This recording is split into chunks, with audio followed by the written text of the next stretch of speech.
Oi, gente! No vídeo de hoje vamos falar um pouco sobre romances clássicos, para os amantes e apaixonados. Mas antes de falar um pouco sobre a obra, vamos falar sobre o autor. Nascido em 24 de setembro de 1826 em St. Paul, Hollywood, Francis Scott Key Fitzgerald, mais conhecido como F. Scott Fitzgerald, foi um escritor, romancista, contista, roteirista e poeta norte-americano. Ele nasceu em uma família da alta classe média de descendência irlandesa e católica. Também foi considerado um dos maiores escritores americanos do século XX, da chamada Geração Perdida. Ele ingressou na Universidade de Princeton, mas ele nunca chegou a se formar realmente. E durante a Primeira Guerra Mundial, ele foi recrutado pelo exército em 1917, quando os Estados Unidos entrou para a guerra, mas ele nunca chegou a servir a Europa. Só que lá no exército, ele conheceu uma moça chamada Zelda, que vinha de uma família da alta classe do Alabama. Em 1920, ele ingressou a sua carreira literária, publicando seu primeiro romance, chamado This Side of Paradise, que vendeu mais de 50 mil exemplares, o que era algo fantástico para a época. Nesse mesmo ano, ele também se casou com a Zelda e no ano seguinte eles tiveram uma filhinha chamada Frances. A vida do casal era muito agitada, muito conturbada, porque eles gostavam de muitas festas, viagens, glamour, muita bebida, o que fez com que eles tivessem que se dividir entre os Estados Unidos e algumas cidades chiques da Europa. E esse estilo de vida do casal fez com que eles ficassem mais famosos do que com as próprias obras do Scott. Mas, em 1922, ele lançou seu segundo romance, chamado The Beautiful and the Damned, que os críticos consideravam esse livro sendo baseado na sua relação com a esposa. Ainda no mesmo ano, ele lançou as suas obras, suas histórias, em um conto da era do jazz. Em 1925, o autor conseguiu concluir o seu terceiro romance. O romance ficou conhecido como The Great Gatsby, e é sobre esse livro que iremos falar hoje. A história se passa nos anos de 1920, logo antes da Grande Depressão e depois da Primeira Guerra Mundial. A narração é feita pelo Nick Carey, que é um homem bom, muito educado e que acabou de voltar da guerra. Ele consegue uma casinha simples em um lugar bem nobre e ele mora no meio de duas mansões enormes. De um lado tem a mansão da sua prima Daisy, que é muito rica e é casada com um Tom, que também é um homem muito rico e completamente desprezível. E do outro lado tem a mansão do Gatsby, que é um homem muito rico também, mas muito misterioso. E mesmo morando ao lado do Gatsby, o Nick não o conhece, só ouve falar dele pelos boatos que circulam pela cidade. Boatos que buscam explicar de onde que vem tanto dinheiro. Alguns deles dizem que ele conseguia esse dinheiro com a venda ilegal de álcool, que na época era proibido nos Estados Unidos, e de fato os vendedores ilegais ganhavam bastante dinheiro com isso.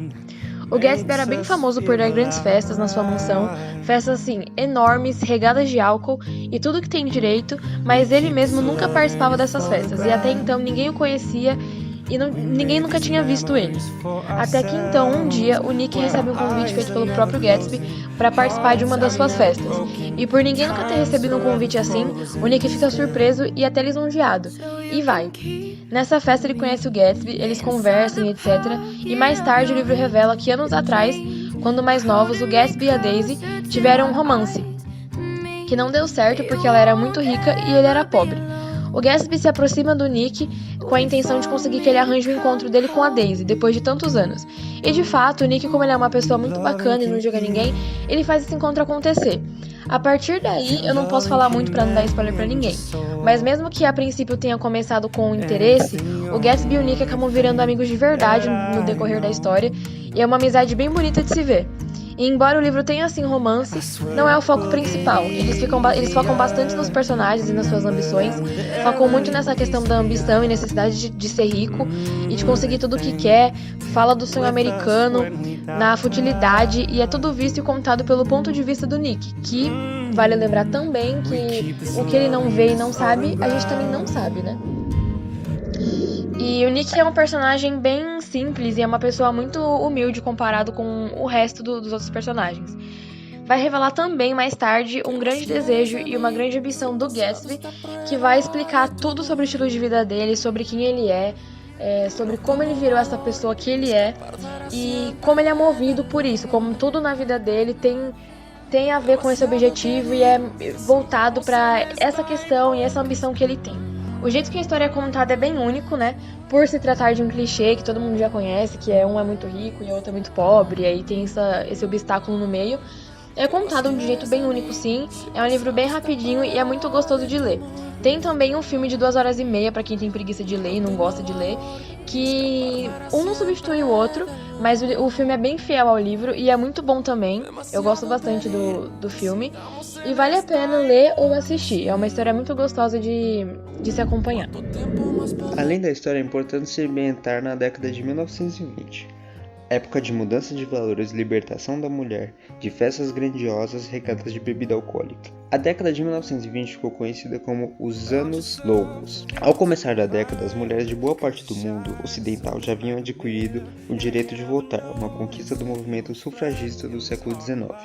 O jazz, ritmo de influências africanas nascido em Nova Orleans, ganhou popularidade nos Estados Unidos e influenciou a música ocidental. Década dos contrastes de expansão da liberdade, mas também de intolerância, preconceito e xenofobia. O Ato de Imigração de 1924, que revigorou até 1965, restringiu o número de imigrantes admitidos nos Estados Unidos, o que afetou os europeus, impedindo a entrada de asiáticos e indianos. Os Estados Unidos fechavam as portas aos que sonhavam fazer a América. Os estrangeiros que residiam no país também não tinham segurança, pois podiam ser expulsos sob suspeita de subversão. A xenofobia norte-americana chegou ao extremo com a Ku Klux Klan, organização racista fundada em 1965, no sul dos Estados Unidos, e que apoiava a supremacia dos brancos e protestantes. A Ku Klux Klan organizava expedições punitivas contra negros, judeus, católicos, imigrantes, sindicalistas e comunistas, praticando todo tipo de violência, de ameaça verbal à tortura física, e ao assassinato a gangsters que controlavam locais onde se vendiam bebidas alcoólicas.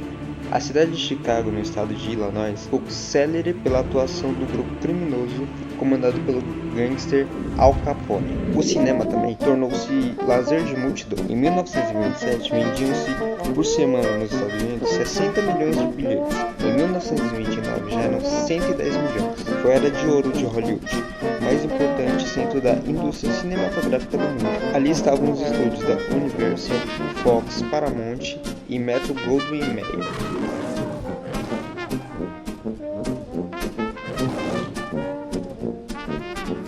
E esse foi o vídeo de hoje. Eu espero que vocês tenham gostado e esperamos vocês no próximo vídeo com mais romance.